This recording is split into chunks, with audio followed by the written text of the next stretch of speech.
Good morning, dear students. Have a wonderful day. Today I will teach you your fourth chapter, Black Beauty. And firstly, I want to discuss with you its story. In this story, a horse and a mare, एक घोड़ी और एक घोड़ा दोनों रहते हैं इसमें, और बहुत ही अच्छी कहानी है। इसमें जो एक मतलब अपनी माँ के बारे में बता रही है, अपने कि कैसे उसकी माँ उसका पालन पोषण करती है, उस घोड़े की माँ, उसके बारे में, और कहाँ कहाँ वो जाती है, किसके यहाँ कैसे रहती है, उसके मालिक का कैसा रिएक्शन रहता है उसके लिए, कैसी प्रतिक्रियाएं होती हैं, ये सारी बातें वो इस वीडियो में यानी इस स्टोरी में आपका द ब्लैक ब्यूटी में बताया गया है, जो आपके बुक का फोर्थ चैप्टर है, ब्लैक ब्यूटी यानी काली सुंदरता। बहुत ही इंटरेस्टिंग लेसन है। तो हम लोग पढ़ते हैं इस लेसन को कि इसमें ऐसी कौन सी अमेजिंग स्टोरी है जो हमें बहुत ही अच्छी लगने वाली है। My early home.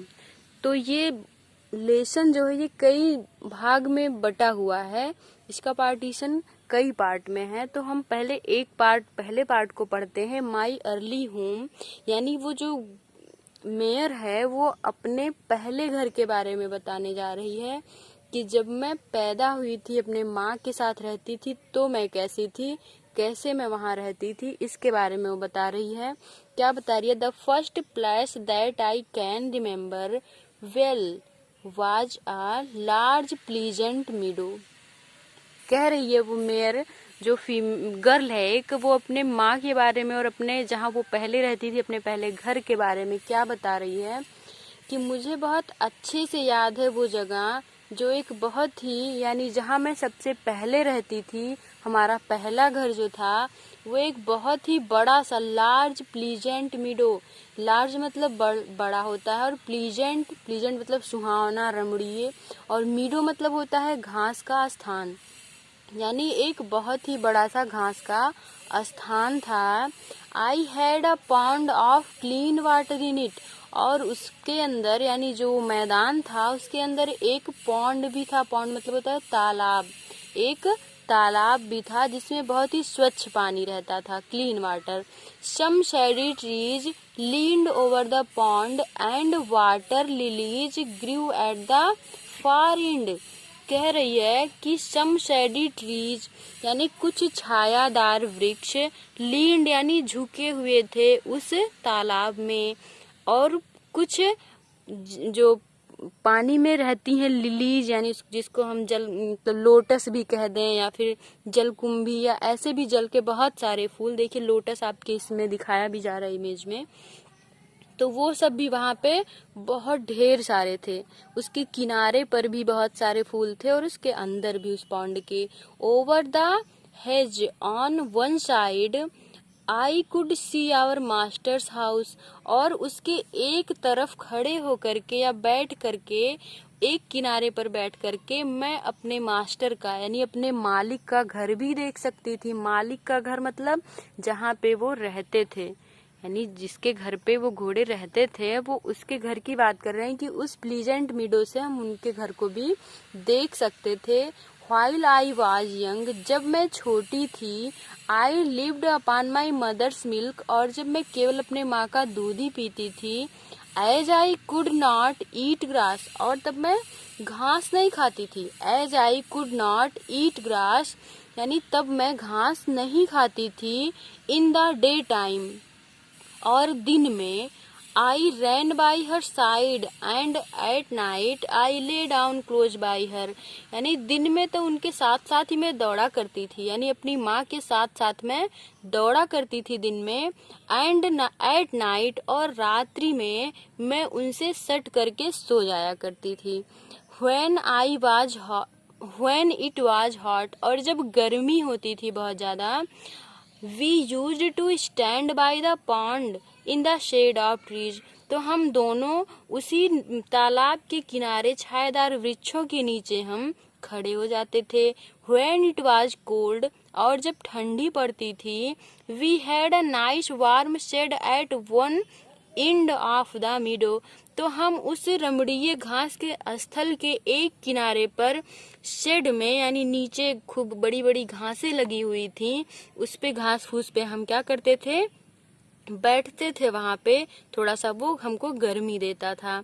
As soon as, जैसे जैसे, I was old enough to eat grass, मैं थोड़ी सी बड़ी हुई कि मैं घास को खा सकती थी। My mother return to her work, तो मेरी माँ अपने काम पर वापस जाने लगी। Which was pulling our master's carriage, उसका काम था कि वो हमारे मालिक के गाड़ी को क्या करती थी, खींचती थी। यानी वो कुछ सामान लेकर के जाता था और उसी को वो क्या करती थी, खींचती थी। जैसे पहले होता था ना, बैलगाड़ी वगैरह से कुछ सामान जाते थे, या मालिक को, मतलब यही सब काम वो उसके घर पे करती थी। She used to go in the morning and come back in the evening, वो सुबह जाया करती थी और शाम को ही वापस आया करती थी। When my mother saw this, और जब मेरी माँ ने इसे देखा, क्या देखा, she called me and said, उसने मुझे बुलाया और कहा, I wish you to pay attention to what I am going to say to you, कह रही है कि मेरी इच्छा है कि तुम इस बात को ध्यान से सुनना जो मैं तुमसे कहने जा रही हूँ। Your father has a great name in these parts, तुम्हारे जो योर फादर यानी तुम्हारे जो पिताजी थे, उनका बहुत ही नाम था इस विभाग में, यानी जो हम करते हैं।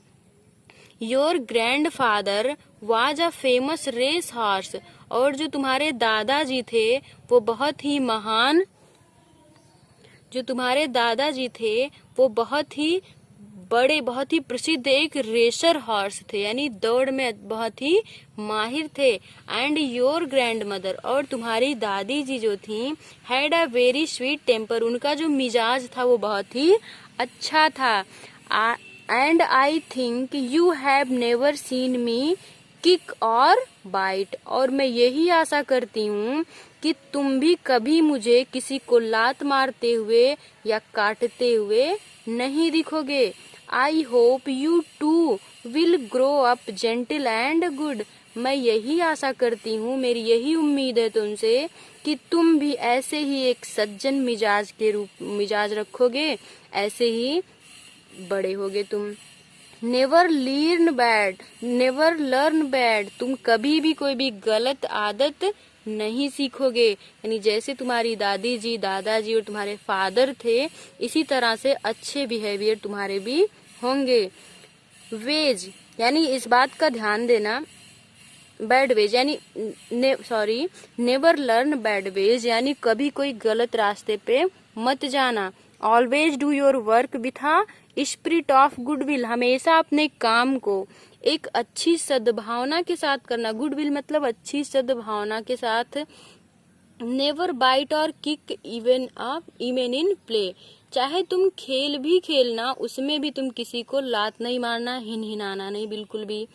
Lift your feet up well when you trout, जब तुम खेलना, ट्रॉट मतलब जब तुम खेलना उछलना, तो भी तुम अपने पैरों को अच्छे से ही उठाना। I have never forgotten my mother's advice, क्या कह रही है फिर से वो मेयर जो बेबी है उसकी, वो कह रही है कि मैं अपने माँ के इस एडवाइस को, इस सलाह को कभी नहीं भूल सकती। I know she was a wise old mare and our master loved her dearly, मैं जानती हूँ कि मेरी माँ बहुत ही अच्छी मेयर थी और उसका मास्टर इसीलिए उसको बहुत ही प्रिय था, मतलब अपने मास्टर को वो बहुत ज्यादा प्रिय भी थी। Our master was a kind and gentle person, जो हमारा मालिक था वो बहुत ही सज्जन और दयालु व्यक्ति था। He gave us good food and good loading, वो हमें अच्छे भोजन और अच्छी सवारी के लिए, यानी कम भार लदा हुआ हमें खींचने के लिए भी गाड़ियां देता था, यानी एकदम दानवों की तरह कुछ ऐसा नहीं करता था। तो आज इतना ही, और उम्मीद करती हूँ कि आप लोग अच्छे से पढ़ेंगे, और इस चैनल को जो रेड कलर की सब्सक्राइब बटन है उससे सब्सक्राइब कर लीजिए और लाइक कर दीजिएगा, ठीक है। और कॉपी और पेन लेके आप लोग जितना भी मैंने कल 2 चैप्टर का भेज दिया है उन दोनों चैप्टर को कंप्लीट कर लीजिए, फिर मैं तीसरा चैप्टर आप लोगों को भेजती हूँ। और नई कॉपी बना लीजिए, उसमें पहले पेज लिख के मेरे पास सेंड करिए, उसको मैं देखूंगी।